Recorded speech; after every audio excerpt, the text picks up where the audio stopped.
babies. Ray looking great, backlit as you know from his ring light, which always works really well. Looking very cute.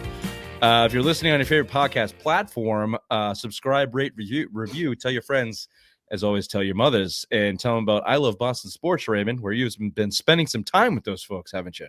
I have been. I went down and saw Alex Austin last night. Got a nice little interview that should be dropping sometime this week. Next week, Anthony Jennings on December 1st. There's a TBD.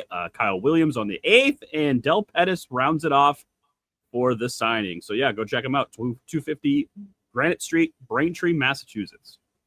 Number one for Boston Apparel. Number one for Boston Apparel. Where we need it. There it is.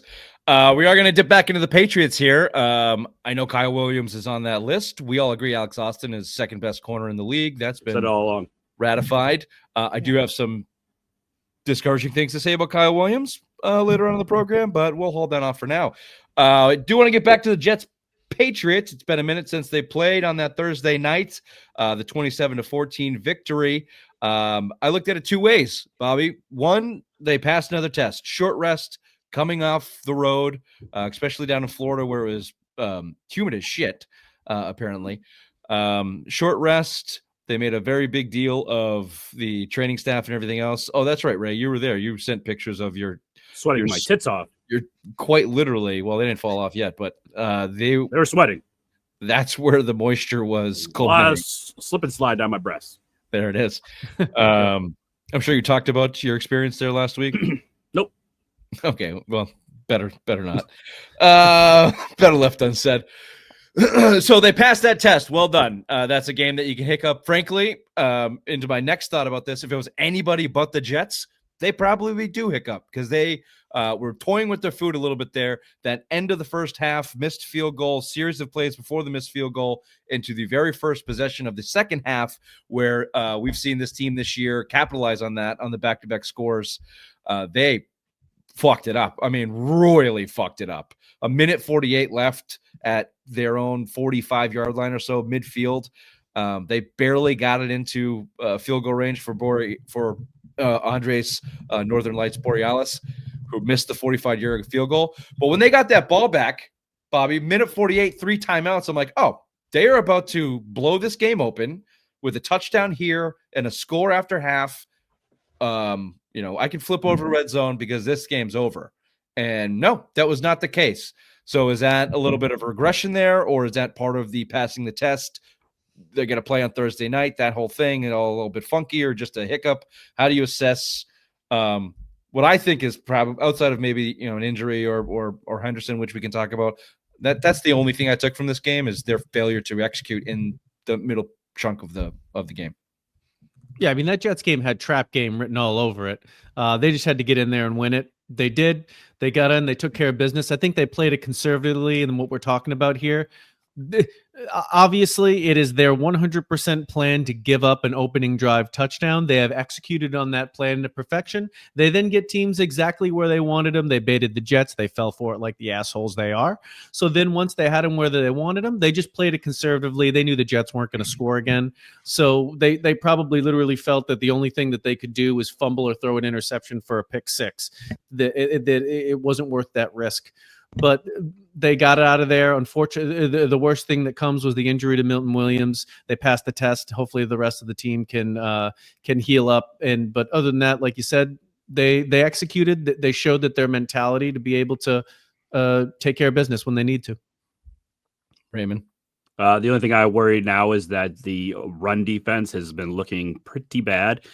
Before the Bucs and the Jets game, they were holding running backs and teams to under 50 yards a game, and now they are letting them go over the century mark. So that's a little worrisome, especially with some better running backs coming down the stretch with the teams we have left. So I worry about that. I know it was a short week, so hopefully they can just rest, recover for this Bengals game, but start shutting them down again, because you got Derrick Henry coming up. You got Cook coming up again. You got to play the Jets again with Breece Hall. So, yeah, you want to make sure that run defense is sufficient for the last go-around here. I want to get back to my original point. Breece Hall went for 58 yards. It was the whole team as a look at Justin Fields. He was rushing all over the place. I mean, okay, yeah, I have that as a negative form, but I don't think that's their rushing defense. That goes into their original. He had Justin Fields had 67 yards rushing. 40 of that came in the first drive. Yeah, he threw for probably 40 yards, though. They were going to let him run the ball because he can't fucking pass. Well, that's what you would think, Bobby. He threw for 116 yards and a touchdown, ran for a touchdown. Going into that game, so let's go to this first score problem that they have, because it is a problem. You want to go play Denver or Chiefs or the Bills again, you can't do that shit. There's been some noise made of the scheme play or the tailored plays to start the scripted plays to start the ball game, and now every team does it. And now defenses are supposed to start doing it. And the guy the Patriots have in that position is Ben McAdoo, who's supposed to be acting as the other team's offensive coordinator, prepping the New England defense for what they think will be the scripted offense running into that game. I don't think it's any fucking secret that Ben McAdoo is not the greatest mind in football history. He's blown out of every place that he's been to, although he continues to get high praise somehow. He's 0 for 11 so far. He's 0 for 11 so far with these opening scripts. Walking into the Jets game, if you're that guy, what do you think they're going to do? Justin Fields can't throw the ball. All he can do is run, and they let him run all over him. Yeah. First of all, is this really true that that's what Ben McAdoo does? Because if that's really, this is the first time hearing of it. So then probably each week McAdoo's like, fuck again. He just crams like the night before, like, oh shit, what do I gotta do? All right, fuck it. Yeah, we're just gonna do this. This just can't happen again. And then each week they literally charge down the field and score a fucking touchdown. And then Vrabel's like, what the fuck? Let me figure it out again. Yeah. Vrabel's in the headset to stretch. He's like, fucking McAdoo again. McAdoo strikes again. He's like, we let one fucking guy stay from the last regime. One fucking guy. Well, he's still free, isn't he? He's free, isn't he still? Maybe he's free or they're paying him. He's there for financial reasons for sure.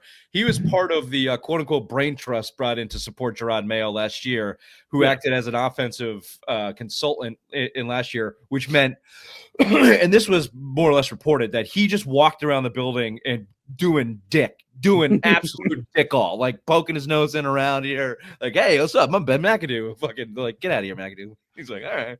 And then he gets in and Vrabel's like, well, you got to do something, guy. So why don't you like script what the first 10 plays of the ball game? That's the only responsibility you have.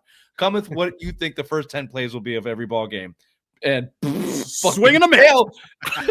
But it's like, fantastic if that's actually happening. At what point in time are you going to switch up your tactics, Mike? Like, good God.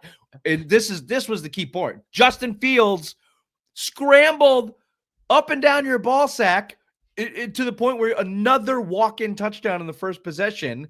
It's like, what do you think they're going to do? It's Kurt Herbstreit literally said it in the broadcast. Like, this is their best play. Everything goes to shit, and Justin Fields runs fast to the sideline. I asked Alex Austin that the other night, too, when I was interviewing him, too. You had that question, so I asked it, Richard. And he kind of looked at me like I had 10 heads, like, motherfucker. Like, but he was nice about it. He answered, like, no, that's not what happens. You know, we go out there with Please describe that in a little bit more detail. What was the question, and how did he answer it? I asked exactly what you said. Why does it seem like every time you guys go out on the field, the defense can't stop the offense and they score on the first drive every single game so far? And he looked at me and paused and goes, is this live? I go, no. He goes, okay, hold on.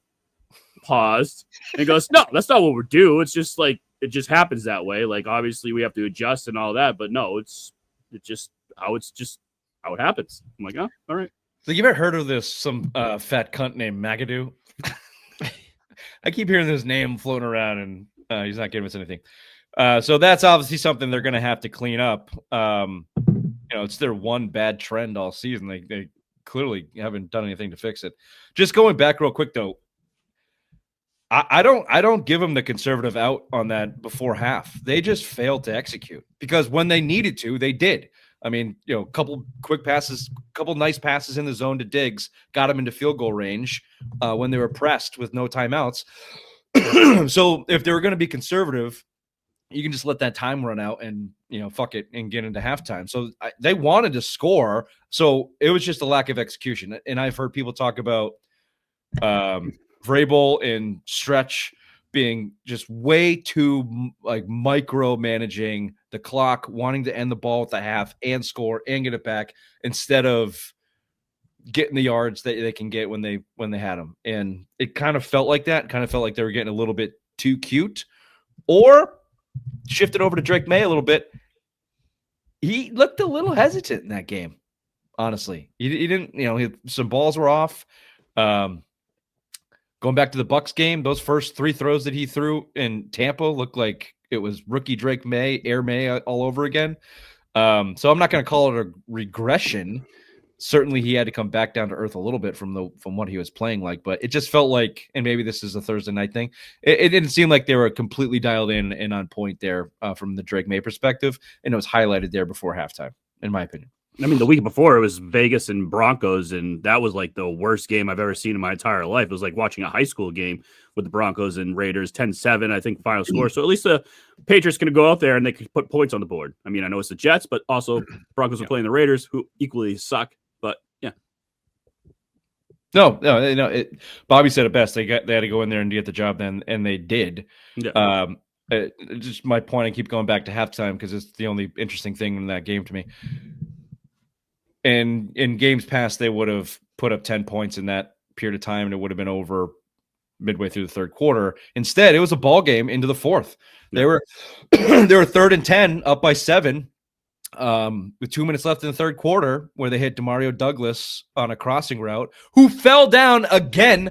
Is anybody else paying attention to this? Every time this kid catches the ball, he falls down. He can't keep his feet. And the Jets don't fucking touch him, so he gets another 10, 12 yards or whatever. But he falls down. Watch him. Every time he catches the ball, he fucking trips. He's small. What do you expect? I have I have way too much hate for Demario Douglas. He's been playing okay, but I don't know. He just bugs me. You hate all the wide receivers. That's not true. I have totally come around on Diggs. I've apologized about a dozen times about Diggs. I got no qualms about Matt Collins. I think Booty's getting hyped way too much for what he was doing, but he's fine. But my whole point of the wide receivers, Ray, was take Diggs out of that equation, and then tell me how good they look. The one wide receiver, though, however, I know you're going to probably talk to him in a couple weeks, and he's a fan favorite of ours.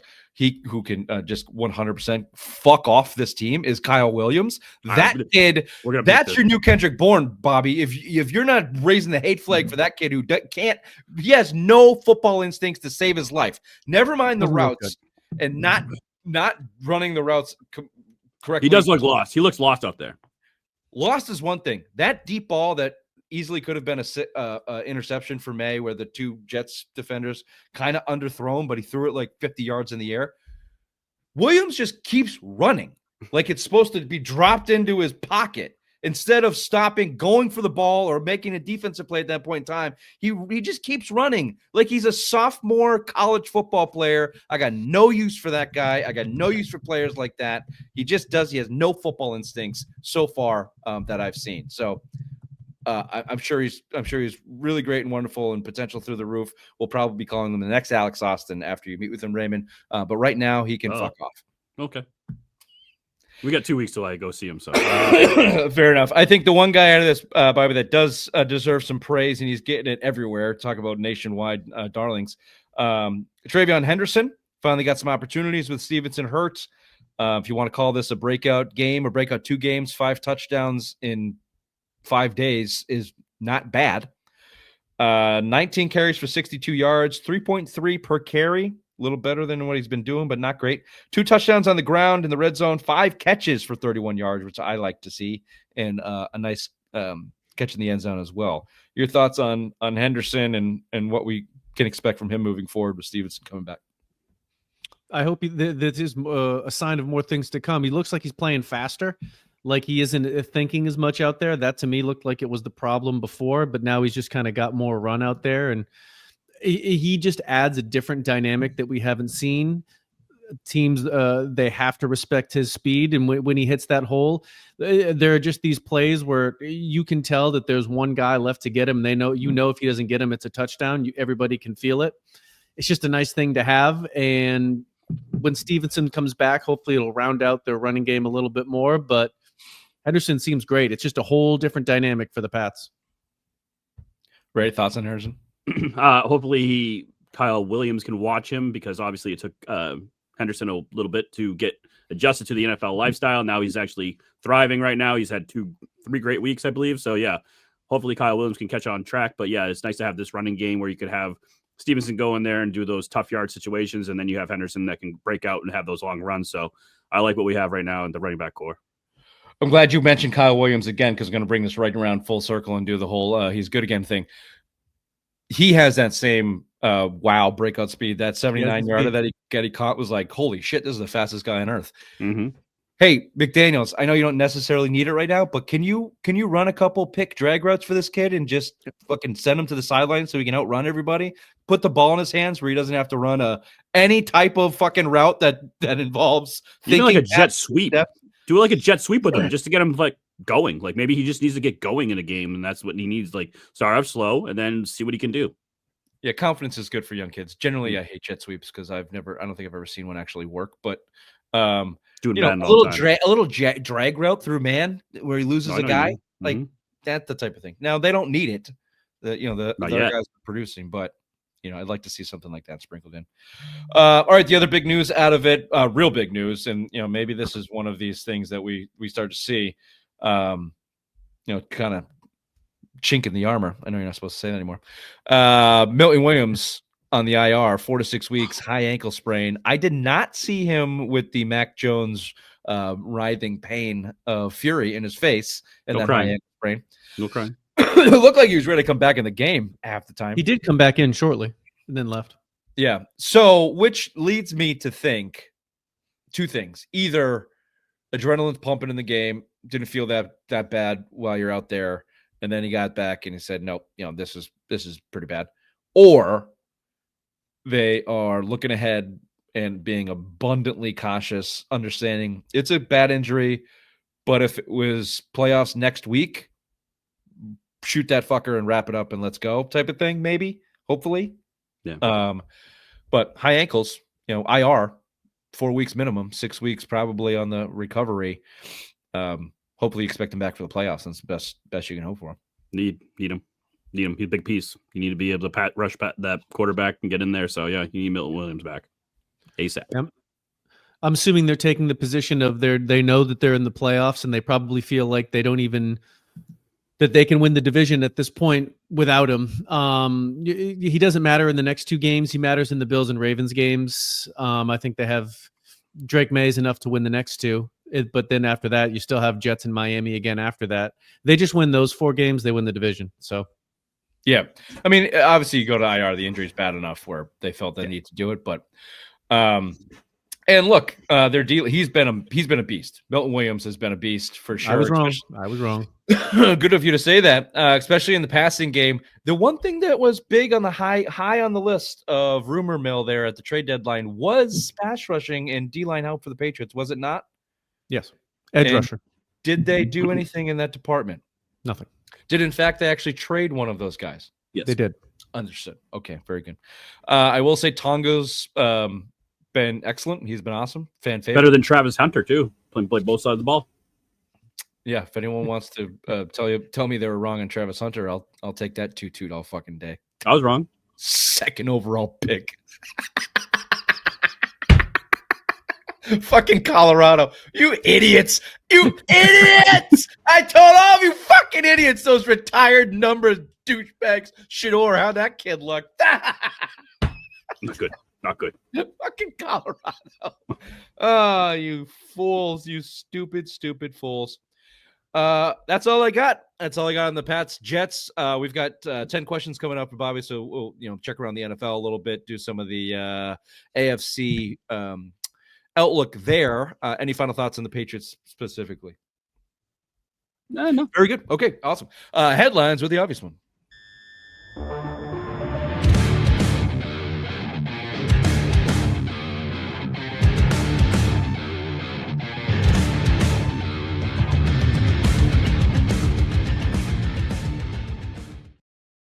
Thank you there, Richard. You know how the Patriots are back? Everyone hates us again. Patriots are 9-2 after a short week and beating the Jets 27-14. Patriots are on to Cincinnati, where they take on a team that will be without all-pro defense end Trey Hendrickson, top 5 quarterback, Joe Burrow, and the spitter himself, Jamar Chase. Bruins won against the Montreal Canadiens, but lost Charlie McAvoy after he took a puck to the face. No word on his return.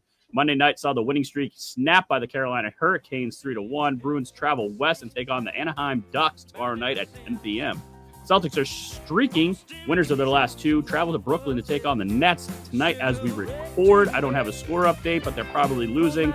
This has been Headlines with the Obvious One. Back to you there,